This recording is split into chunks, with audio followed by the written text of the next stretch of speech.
Welcome back to the channel, y'all. I'm Lady Nika, and with tonight's episode of the Have and the Have Nots, honey. Y'all gonna have to pardon me, bitch. Y'all know I'm perimenopausal. Girl, how about I just sat here. Y'all see I'm glistening? I don't sweat, bitch. I glisten. I'm glistening because I just broke out in a whole fucking hot flash. Girl, I cannot turn that damn fan off. I turned the air off, but I ain't turning off no fan. Girl, oh boy, when I tell you this change of life shit, I'll be glad when it's over. Oh, I'll be glad when it's over. Oh. Anyway, the haves and have-nots, season 6, episode 26 of Father's Regret. And we open up the episode finding out old Aretha Franklin loved her some have and have-nots. I said, well, all right then, Queen of Soul, rest in peace to you. They dedicated tonight's episode to Aretha Franklin. And, I can believe Aretha like this type of shit because I sure in the hell do, girl. I sure in the hell do. So, rest in peace to the Queen. And tonight's episode was dedicated to her, as well as tonight's review of the Have and Have Nots brought to you by your mistress of ceremony, Lady Nick. Okay? Now, we open back up with Hannah. Scared to death, child. Scared to death. Malik done called her because you knew she took off running. And he telling her that it'll be a mistake to try to run again. He asks where Candace is. She terrified, saying that she don't know where the hell Candace is, and she don't even know where she lives. Meanwhile, Candace and RK is sitting in the van waiting on Malik to come out. RK asks if Hannah was a weak woman. And Candace said no, and he said, I ain't think she was because she raised you. Candace say her mama didn't raise her. Well, bitch, who raised you then? Her level of disrespect toward her mama is just at an all-time high. At this point, if she happened to come up dead, I would not be mad. In fact, I'd be the first one to put my name down on the repast menu to bring some tater salad and some Chex Pops from down to the Kroger's, okay? I'll be the first one to do that. Because I don't like this girl no more. I used to be here for Candace and her antics, but it's way too much now. And for you to set your mama up like this and what we gonna talk about later happens, girl, you.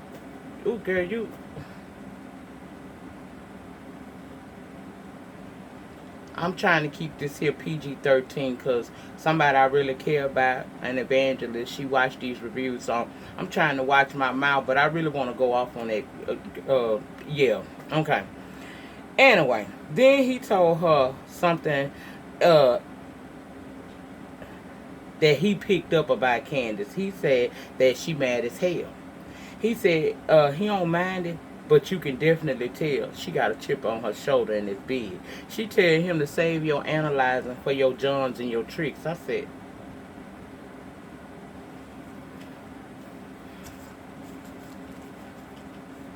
girl. Then she speaks of how she learned how to study people too. Then RK say Malik might be in there. Reason why it's taking so long, because she getting impatient, wondering what's taking so long just to shake her and stir her. He said, well, he probably robbing the damn place. Inside, Hannah telling Malik that she ain't got no money. He said, well, Candace owed me, and she said she was coming over here. She said, well, she lied. He said, well, I tell you what, she better get my money to me by in the morning or she dead. Then he tell Hannah, are you going to, me and you, come on, let's go walk through here. Because we going to walk through and see what's up in here. In other words, he finna rob her too. Not only he was hired to just go in there and shake and stir her, but now he done assaulted her because he got her scared out of her brain. And now he's about to go and look through our house to see what he can steal from her. I said, ooh, well, baby, ain't no honor among thieves, though. Ain't no honor among thieves. Back at the van, RK still saying that Candace is full of rage, and she insists that he stop. Then, because she realized that it is taking Malik way too long, and she ain't trying to hit it. Then Benny called her. He done made it down to the hotel, but she don't answer. She instead calls Gia and has Gia to go and look for him and try to captivate his attention for a little bit to buy her a little bit more time. And did y'all notice that Gia was trying to act like she wasn't really interested in doing that? I said, oh, we got standards now. The hoe got standards? Oh, okay. Now over at David's, it done turned dog. Jeffrey done pulled up frantic, talking about, talking to the police, who said David was at the hospital. Another police officer said that he would go and call right quick to see what David's condition is, because Jeffrey wanted to know. Now, he wants to leave and just go to the hospital. Just tell me where my dad is so I can go and do my due diligence with my parent, okay? The only one I got that's got sense, okay? The cop want to stop him to ask him questions. So he asked if he know anyone that would want to hurt David, and Jeffrey said, yeah, my mom. Baby, Jeffrey gave Veronica full name, her address, and then he notices that burnt corpse is there. And that tripped him out. He said that it's probably that female that his dad was dating, because they had said it was an unidentified female corpse, okay? One of the cops comes back, the one that went to make the call, and when he came back, he gave him a prognosis as best as he could. He's stable right now.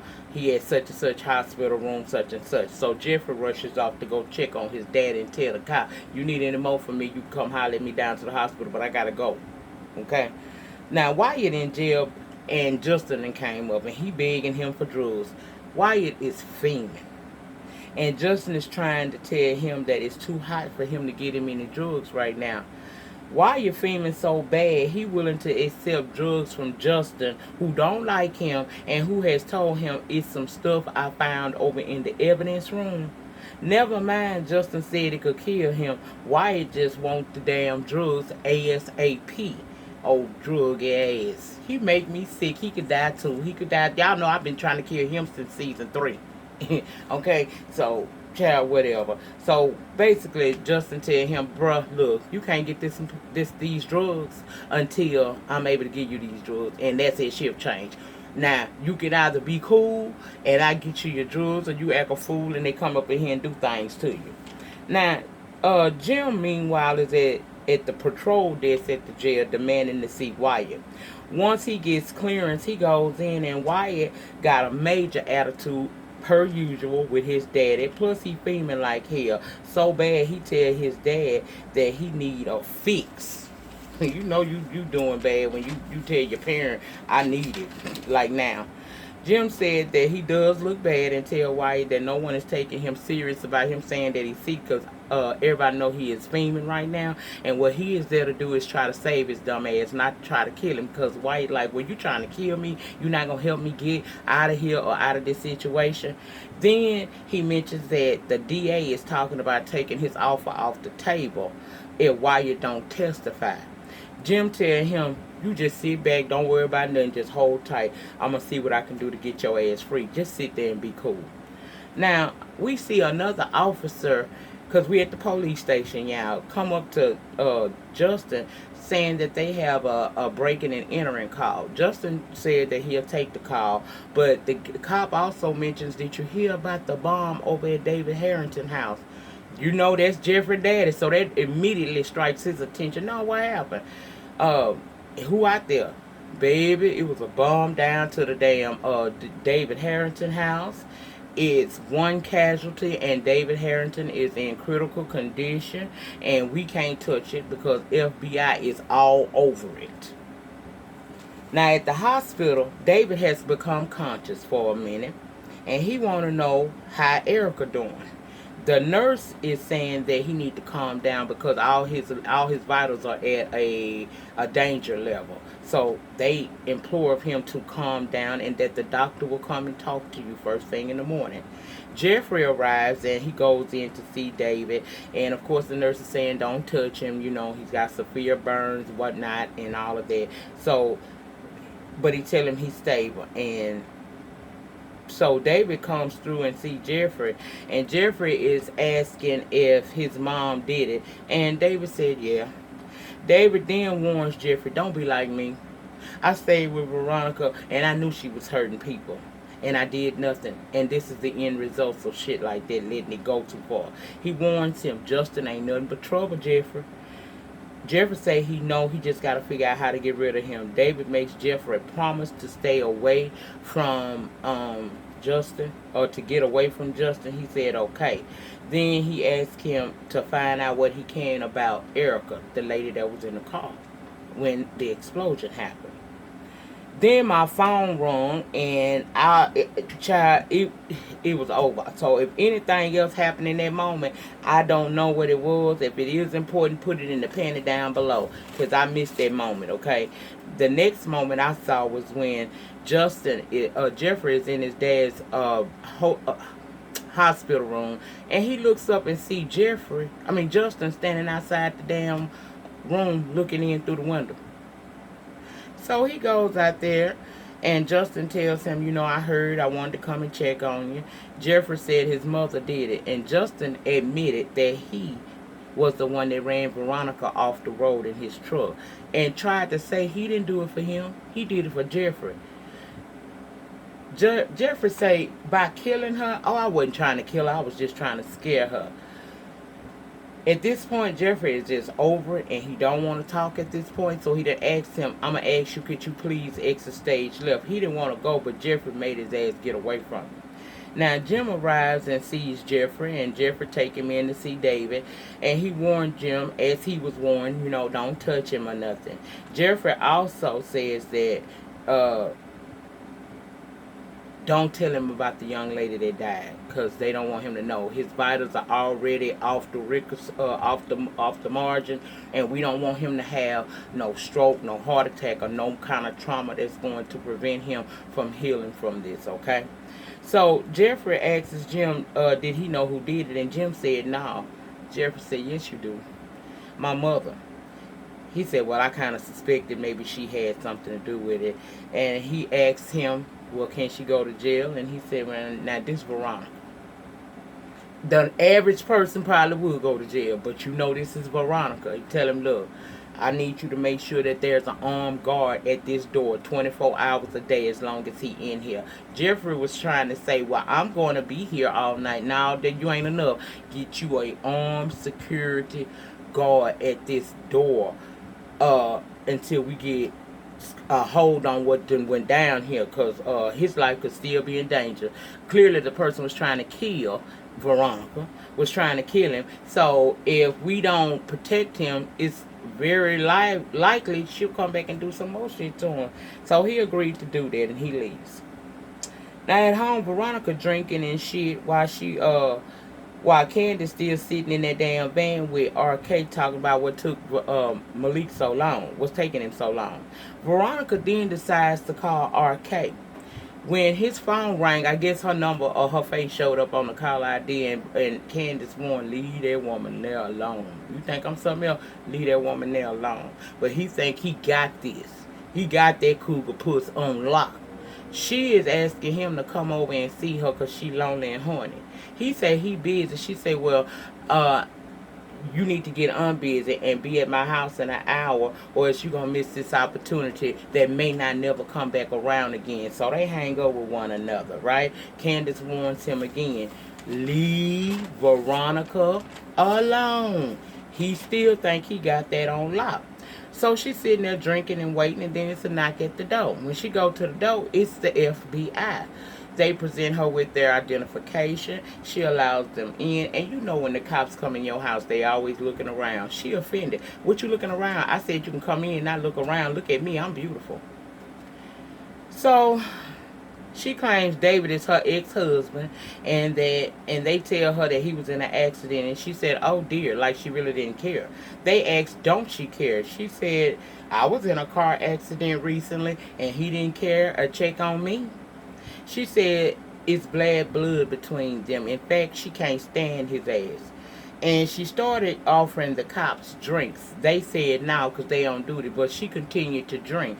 In fact, got so she up there becoming more of a lush every episode. She done told the damn black cop, look like you got a little mix in him, little Indian or something.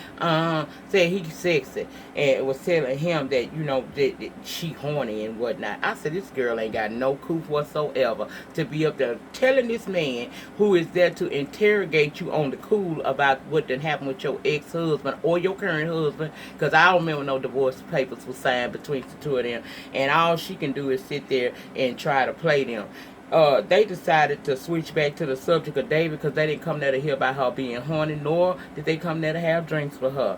And she said she got cameras all around her house monitoring the comings and goings so they can stop trying to trip her up because she's a seasoned attorney.